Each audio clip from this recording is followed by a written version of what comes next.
The Haunted Man and the Ghost's Bargain by Charles Dickens, dramatised by Jill Brooke, with John Moffat as Dickens and Michael Tudor Barnes as Redlaw. It is now some time since the publication of this, my last Christmas book, but I think it will repay one more telling. Everybody said Mr. Redlaw looked like a haunted man. Who could have seen his hollow cheek and sunken eye, his black-cloaked figure, his grizzled hair hanging seaweed-like about his face, but might have said he looked like a haunted man. His solitary vault-like dwelling was in a remote part of the ancient college where he lectured in chemistry. You should have seen him in his chamber about twilight, in the dead winter time, when he sat gazing at the shadows in the fire. You should have seen him then.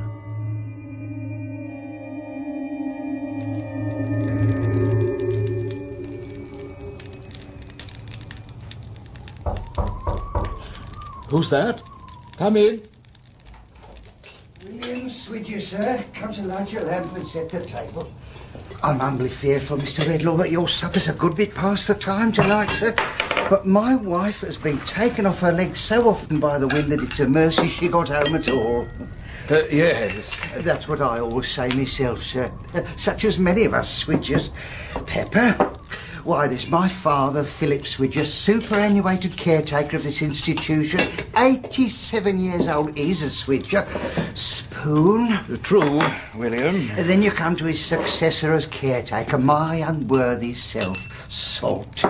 Then you come to all my brothers and their families, Knife and Fork. Why, what with cousins, uncles and aunts, the Swidgers, tumblers, might take hold of hands and make a ring round England. So it's all for the best. Mrs. William and I have no child of our own. And the butter. Mrs. William said she'd dish in 10 minutes. I am quite ready. Mrs. William's been at it again, sir. Not satisfied with being a sort of mother to all the young gentlemen that come to attend your lectures, she's been and went and... Good evening, sir. Here she is, sir, and my father. Good evening. What is that the old man has in his arms? Oh, holly, sir, to decorate your room. When I first came here, it was a pleasure to know that one of our benefactors left money in his will to buy holly for garnishing the walls and windows come Christmas. You recollect his picture that hangs in our great dinner hall? Sedate gentleman with a peaked beard and a ruff round his neck and a scroll below him, in old English letters, "Lord, keep my memory green." Freshening up the bare rooms with these branches and berries keeps my memory green, sir. Oh, come away, my dear. Mr. Redlaw won't settle to his dinner otherwise. I wish you good night, sir, and hope... Oh, stay. William, what were you going to tell me concerning your excellent wife? Why, sir, Mrs. William's got her eye on me. You're not afraid of Mrs. William's eye, are you? Why, no, sir, but I wouldn't like to... Millie, him, you know, down in the buildings, my love. I asked William not to mention it. It's a poor, hard-working young gentleman, sir, one of your students who is too ill to go home this holiday time and lives down in Jerusalem buildings. That's all, sir. Oh, why have I not heard about him? Give me my hat and coat.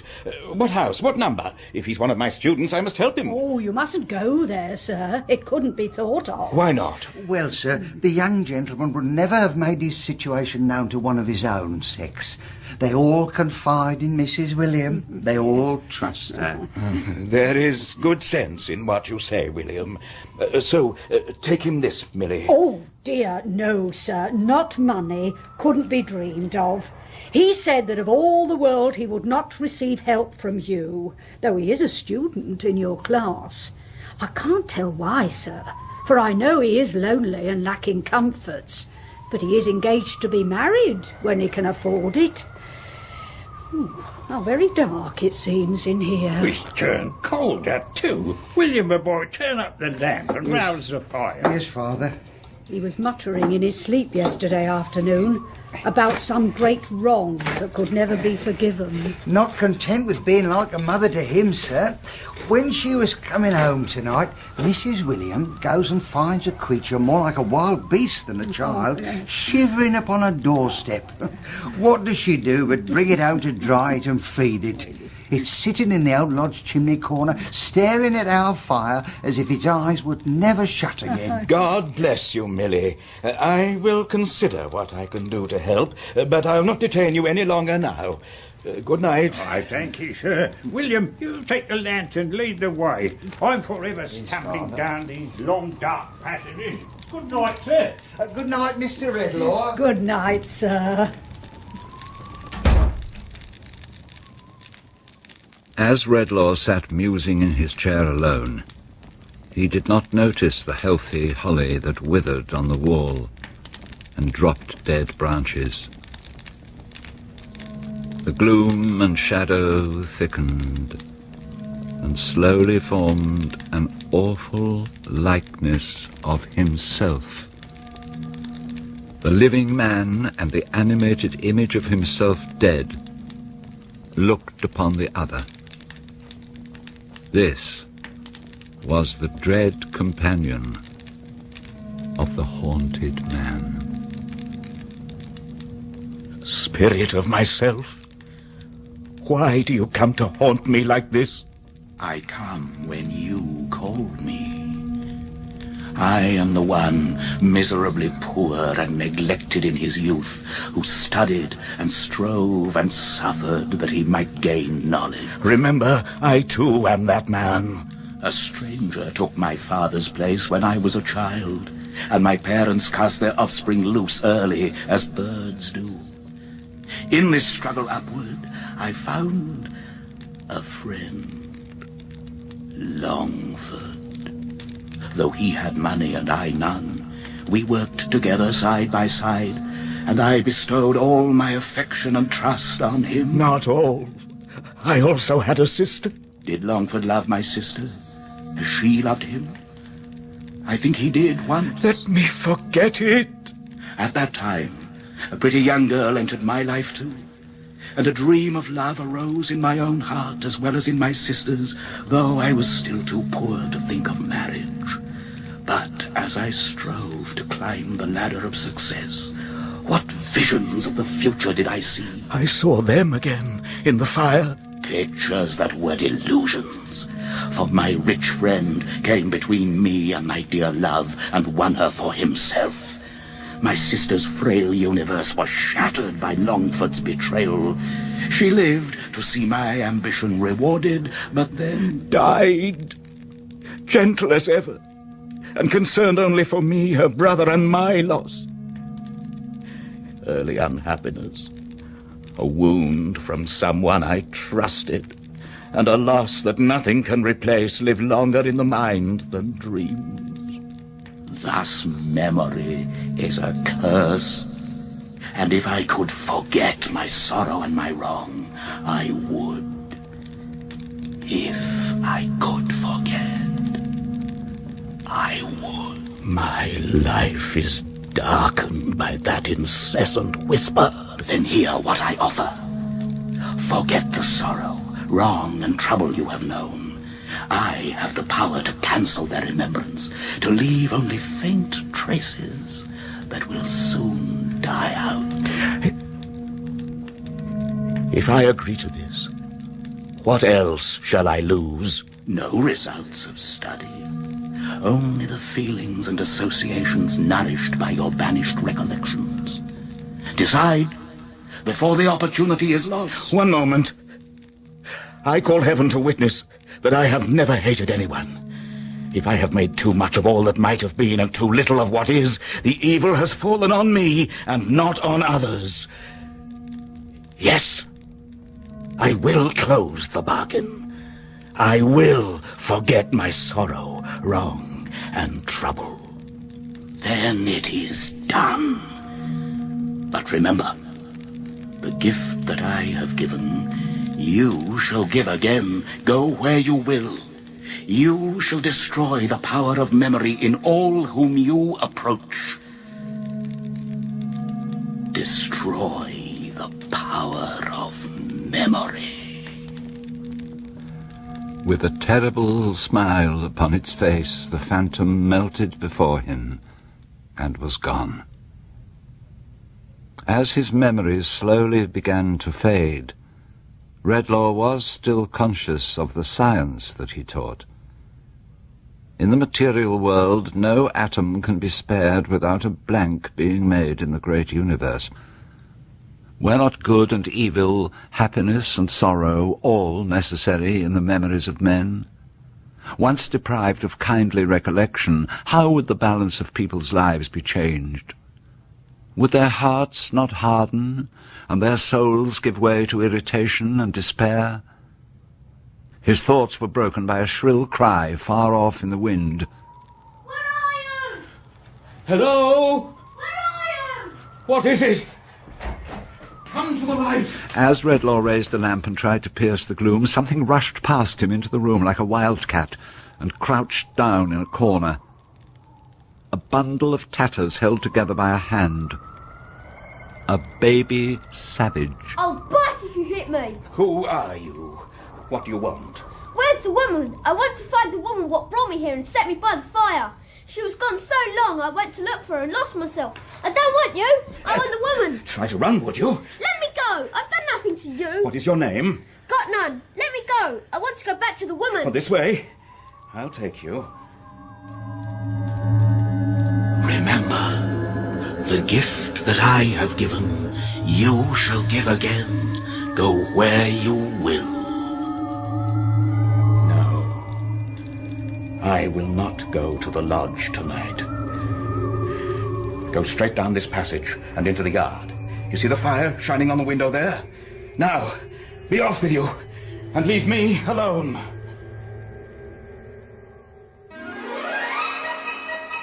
Tetterby's the newsagent's was the corner shop in Jerusalem Buildings. There was a good show of literature in the window, chiefly consisting of out-of-date picture newspapers.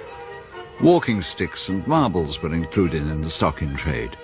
It had once extended into the light confectionery line, but nothing connected with that branch of commerce remained except a glass jar containing a languishing mass of bullseyes which had melted and congealed until all hope of getting them out was gone.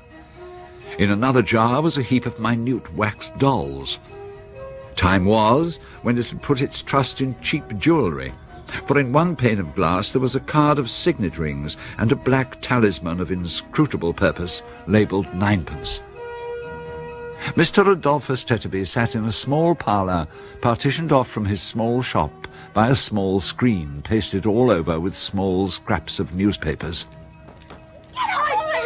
In company with this small man were a number of marauding small boys, fighting and arguing and scuffling in and out of bed. You bad boy! Little Johnny Tetterby was tottering to and fro, considerably affected in his knees by the weight of a very large baby, his only sister Sally. It was a very Moloch of a baby, which usually roved from door to door in its brother's arms. He was content to stagger about with it like a very small porter with a very large parcel. Oh, ain't you any feeling for your poor father after a hard winter's day, but you must wither his rest with your vicious tricks? Isn't it enough, sir, that your big brother, young Dolphus, is toiling and moiling in the cold to sell his newspapers, and you rolling in the lap of luxury with a baby and everything you could wish for? But must you make a wilderness of home and maniacs of your parents? Must you, Johnny? Hey? There. Don't take on so. Hey, your brother's late tonight, Johnny. He'll come home like a lump of ice. And what's keeping your precious mother? Here's Mother now. And Dolphus too, Father. Ah, yes, that's the footstep of my little woman. I must have a sit down. Hey, are you very wet, young Dolphus, my boy? Come and dry yourself by the fire. No, Father, thank you. I ain't very wet. Does my face shine much, Father? Johnny, hang up my bonnet and shawl. Fetch me the tablecloth, will you? Yes, Mother. Oh, dear me. Dear me, that's the way the world goes. Which is the way the world goes, my dear? Oh, nothing. Oh, dear me. Dear me, dear me. Oh, that's the way the world goes. My duck, you said that before. Which is the way the world goes? Oh, nothing. Sophia, you said that before, too. Well, I'll say it again if you like. Oh, nothing. There now. My little woman, what's put you out? Who said I was put out? I never did. Boys, your supper'll be ready in a minute. Your mother has been out in the wet all the way to the cook's shop to buy it. It was very good of her to do so, eh? Oh, how could I go and behave so? Oh. I'm sure, my love, coming home, that I had no more idea than the baby. Johnny, don't look at me, but at her, or she'll fall out of your lap and be killed, and then you'll die in agonies of a broken heart and serve you right. I'd no more idea of being cross than that little darling. But somehow, ever since that man looked at me... My dear, whatever do you mean? There was this odd-looking man in the street, a stranger, and dressed all in black. Ever since I've seen him, I've felt very strange. Oh, I don't know. I must be tired. I understand. My little woman was put out. Hard times and hard weather and hard work make life trying now and then. Yes. I'm quite better now. Oh, what a wicked fool I was. Do you know, Dolphus, my dear, that when I was single, I might have given myself away in several directions. Why, at one time, there were 4 after me. Yes, my love. Well, I'm sure I never think of such things now. And I'm sure I've got as good a husband as any in the world. But you see, well, I did get a little out of sorts in the street just now. There were such delightful things to buy, such delicious things to eat, and there was so much calculating to be done before I durst lay out a sixpence. You hate me, Dolphus, don't you? Not quite, as yet. Well, I'll tell you the whole truth, and then perhaps you will. It was after I saw that man, and I was trudging home in the cold when I began to wonder whether I mightn't have done better and been happier if... If you had married somebody else? Yes, that's what I really thought. Do you hate me now, Dolphus? Why, no. Not as yet. Oh, I don't know whether I was ill or mad or what, but suddenly I couldn't recall anything that ought to bind us together. All the pleasures we've ever had seemed so cheap and insignificant that I hated them. I could think of nothing except our being poor and the number of mouths we have to feed. Well, my dear, that's truth after all. Oh, but since I've been at home a little while, I felt as if a rush of recollection has come over me that softened my heart. All our cares and wants since we've been married seemed to speak to me and say they'd made us one, and that I never could have been, or would have been, any other than the wife and mother I am. Oh, how could I have ever behaved so? Oh, look! That man in the shop! What does he want? What? Whatever's the matter? How you shake? He's the one I saw in the street just now. I'm afraid of him. Afraid of him? Why? I can't remember. Oh, what is it that's going from me again? What is it? What may be your pleasure, sir, with us? I fear that my coming in unnoticed has alarmed you. But you were talking and did not hear me. My little woman there says it's not the first time you've alarmed her tonight. I am sorry, I had no intention of frightening her. My name is Redlaw, and I lecture at a college nearby. A young gentleman who is a student there lodges in your house, I believe. Mr. Denham's room is upstairs, sir, if you wish to see him. I'll light your way, if you'll follow me up this little staircase. No, I'd rather go alone. He does not expect me. Please, give me the candle, and I'll find my own way. Very well, sir. Come! Here! There's enough of this! Get back in there! The place is small enough without you! Get to bed!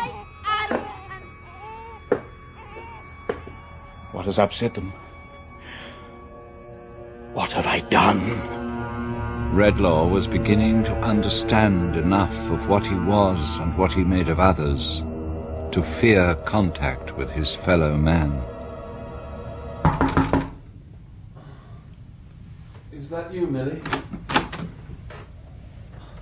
Mr. Redlaw? Don't get up from your couch.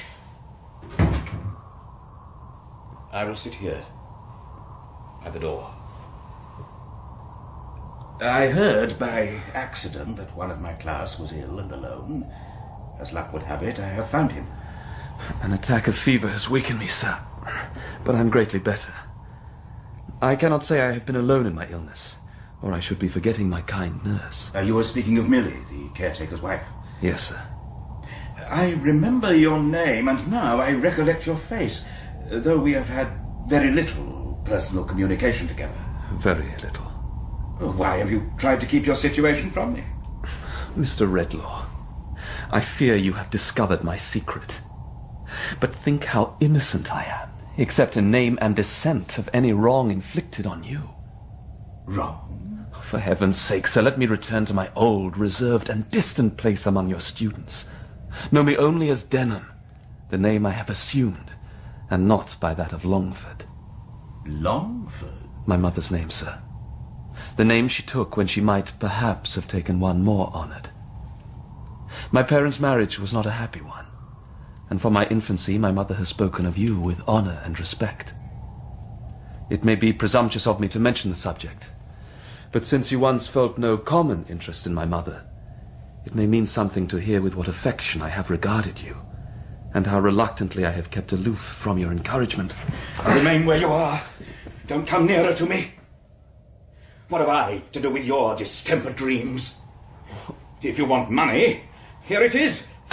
I came to offer it, and for no other reason. Take back your purse, sir. I wish you could take the memory of your words from me, too. You do? I do. I can see very well now, thank you, Dolph. Don't cry, dear. Millie, I'm afraid to meet her. There is a quality of goodness in her that I fear I might influence. Hide me. There is an inner room in there, sir.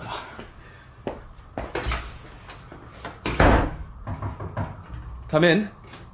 Dear Mr. Edmund, they told me you had a visitor. As you see, Millie, there is no one else here. Then I'll sit with you a while. Your pillows are not comfortable. I will soon put them right. Please leave them alone. You make such a fuss over everything.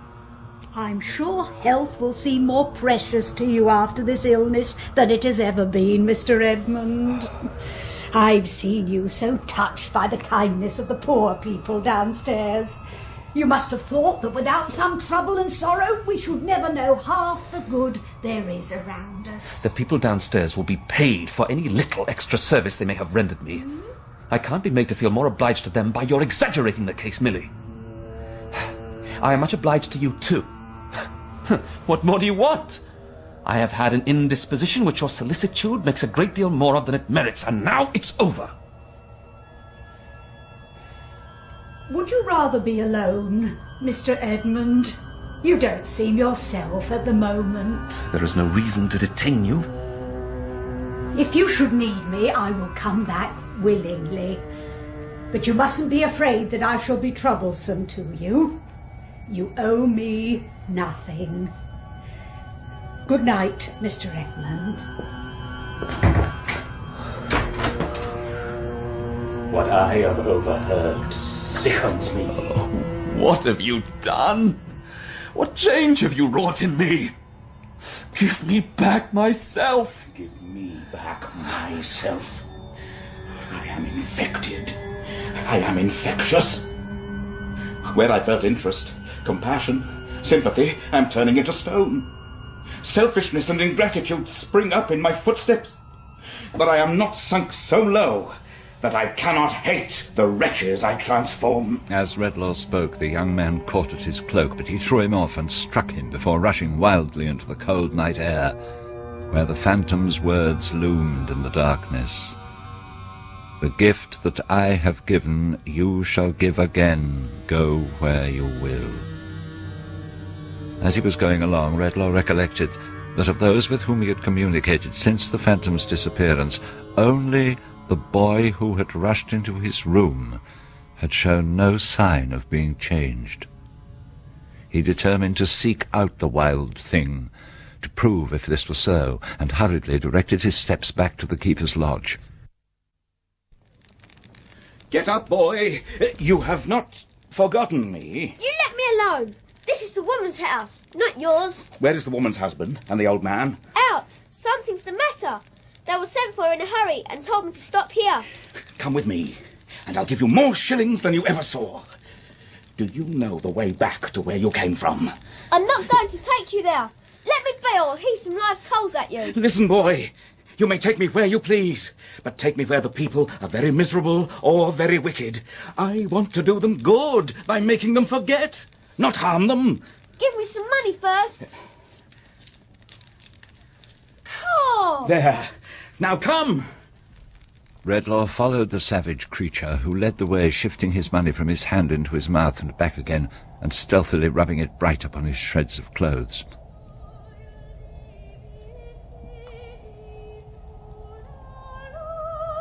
Redlaw stopped briefly to listen to a plaintive strain of music he thought he heard, and glanced down at the child. He shuddered as he saw with horror that the expression on the boy's face was the same as his own, without humanity or pity.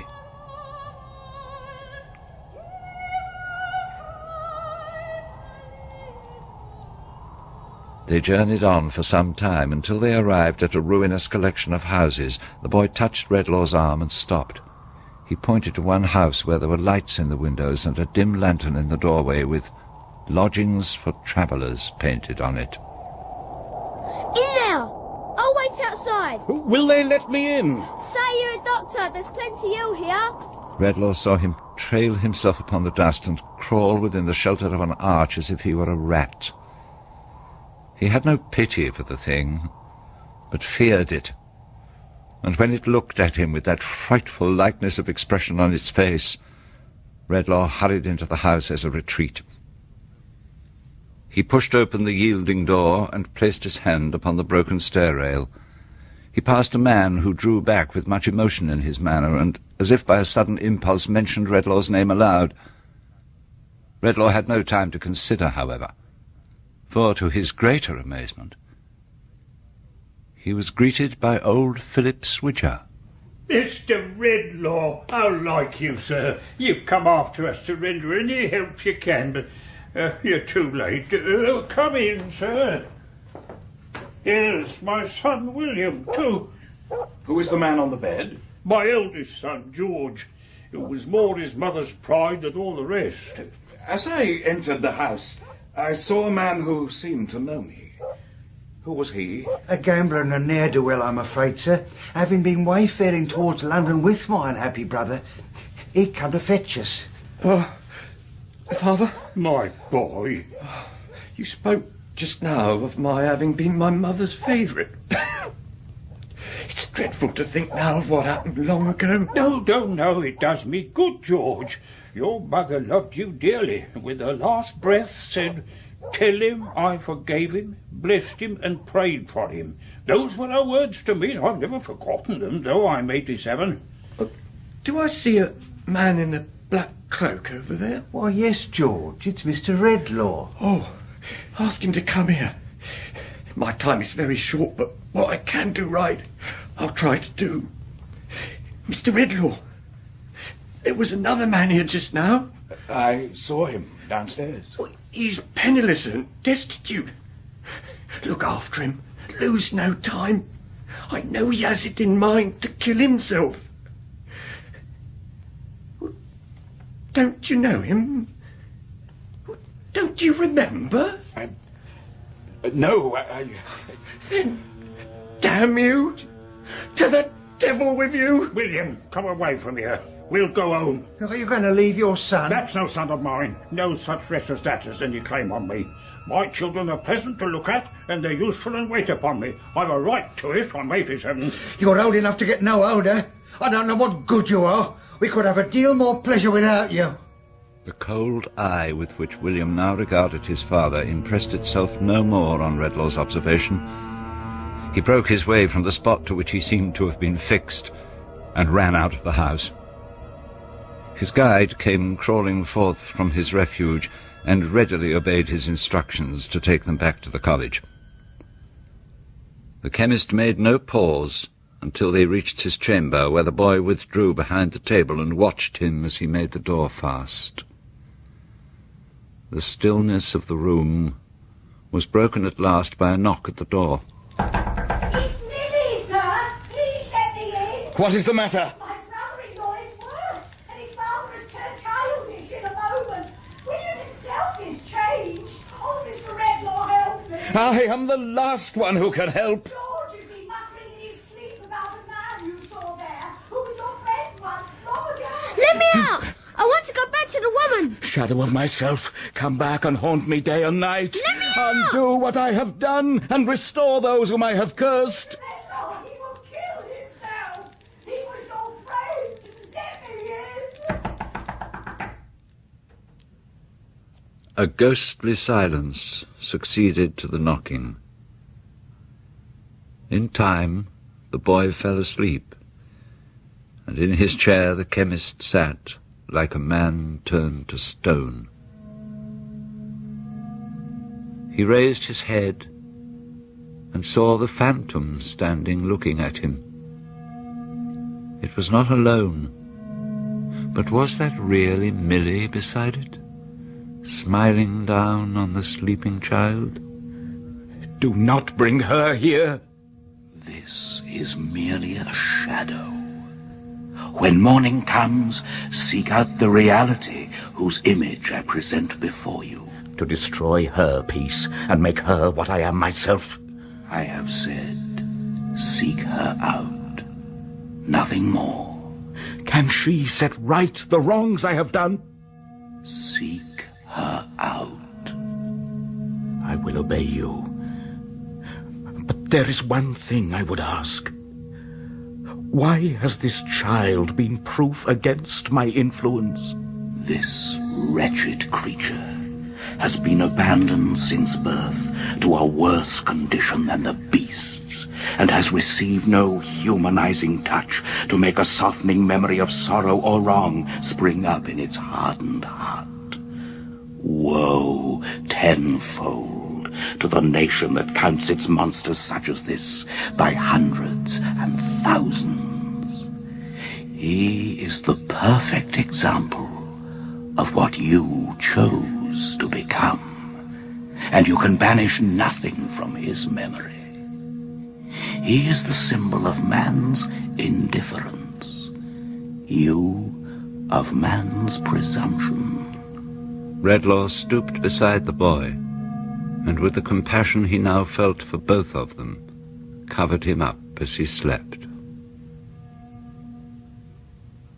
Soon the sun rose, red and glorious, turning the smoke and vapour of the city to a cloud of gold. The Tetterbys were up and doing, though their tempers were sadly changed. The hand of every little Tetterby was against the other little Tetterbys, and even Johnny's hand rose against the baby. You brute! You murdering little boy! Why don't her teeth come through then, instead of bothering me? How would you like it? If you was me, you'd go for a soldier. I will too. There ain't no babies in the army. I wish I was in the army myself. I'm a slave here. I never have holiday from one year's end to another year's end. Why don't you do anything, Dolphus? You better read the paper than do nothing at all. What's there to read in a paper? Police, suicides, No business of mine. births, marriages and deaths. Are those nothing to you? I don't see why births or deaths should interest me till it's my turn. As to marriage, I've done it myself. I know quite enough about him. How old and shabby he looks. I never saw such a change in a man. Oh, dear me, it was a sacrifice. If you mean your marriage, my good woman, I was the sacrifice, and I wish the sacrifice hadn't been accepted. You can't wish it more than I do, Tetterby. I don't know what I ever saw in her. She's fat, she's ageing, she don't compare with other women. He's common-looking, he's small, he's beginning to stoop, and he's going bald. I must have been half out of my mind when I did it. My senses must have forsook me. I can see Mrs. William coming down the street. Why? Oh, Lord, forgive me. What evil tempers have I been given way to? How could I have ever treated him badly again after all I said last night? Sophia, my little woman, I shall never forgive myself. So it was me. Me? No, I wondered how I'd ever admired you and thought you didn't look, well, as slim as I could wish. And I thought you were small. And so you are. Yeah. And I'll make much of you because of it.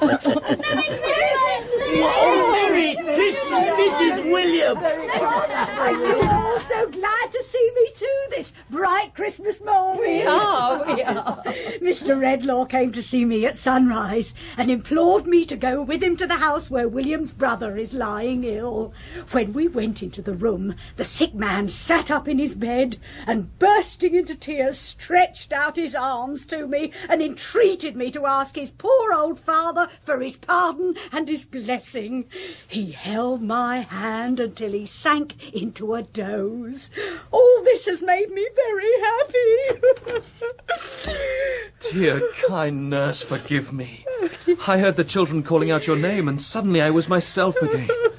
Oh, dear Milly, don't weep. Don't reproach me so. It's not that. No, it's joy.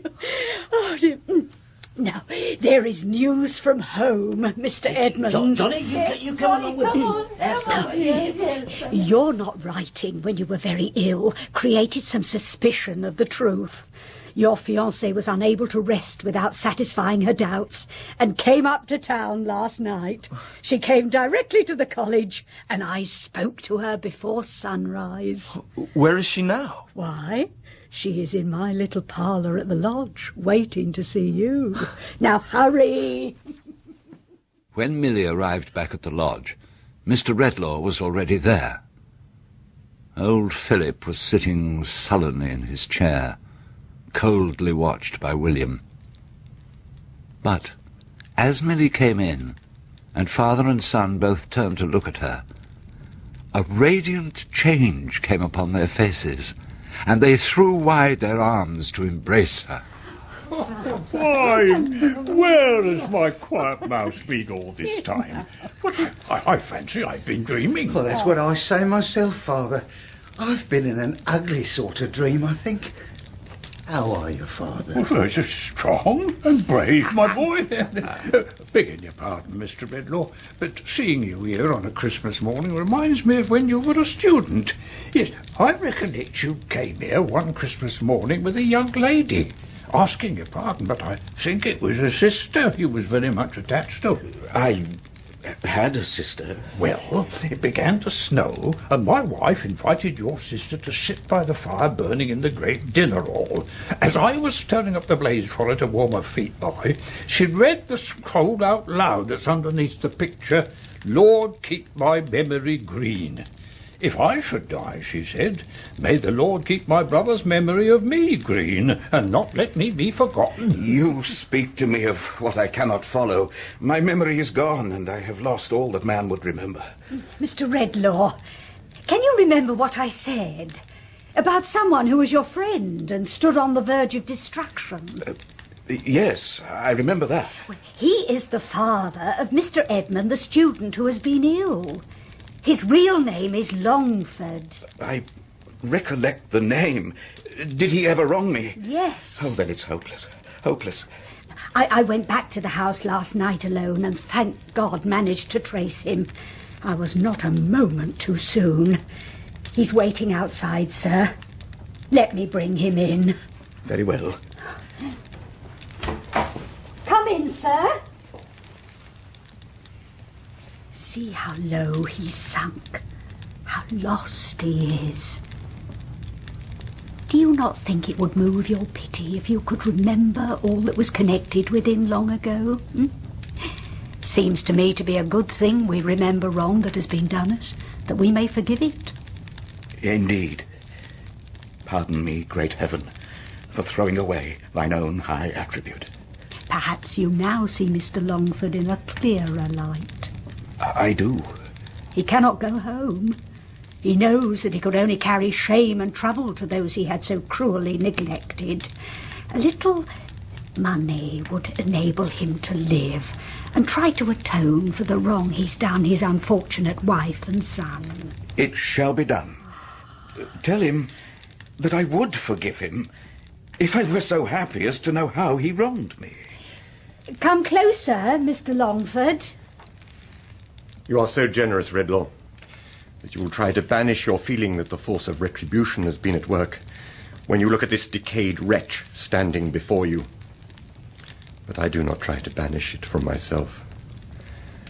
I took my first downward step the day I dealt falsely by you and took your loved one from you.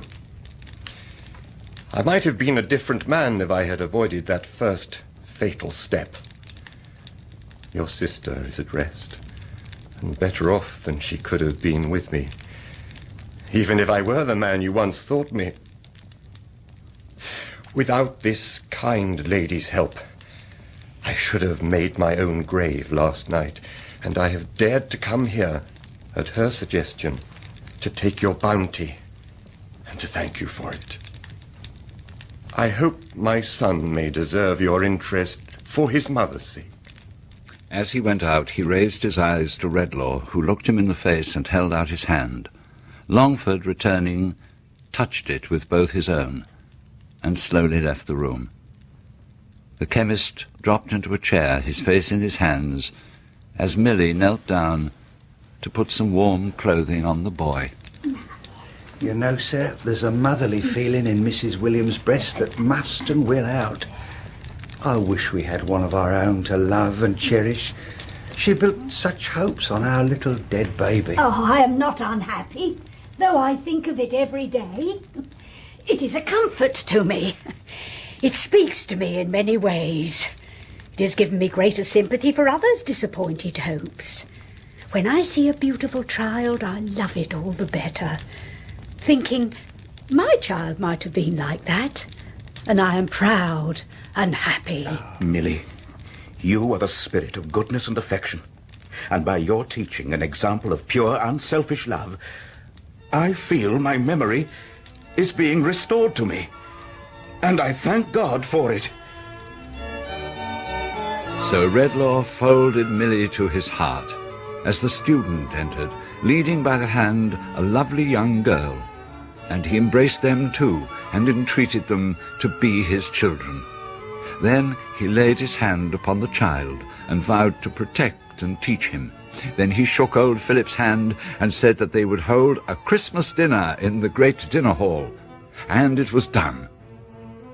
Gazing from the darkness of the panelled wall like life, the sedate face in the portrait with the beard and ruff looked down at them all from under its verdant wreath of holly, and clear and plain below, as if a voice had uttered them, were the words, "Lord, keep my memory green."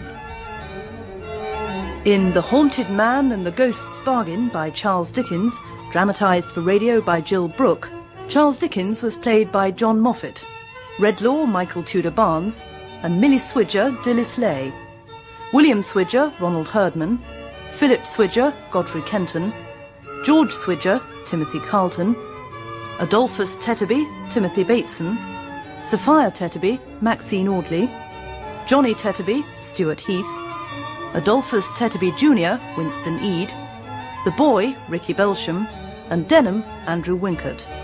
The play was produced by Glyn Dearman and directed by Kay Patrick.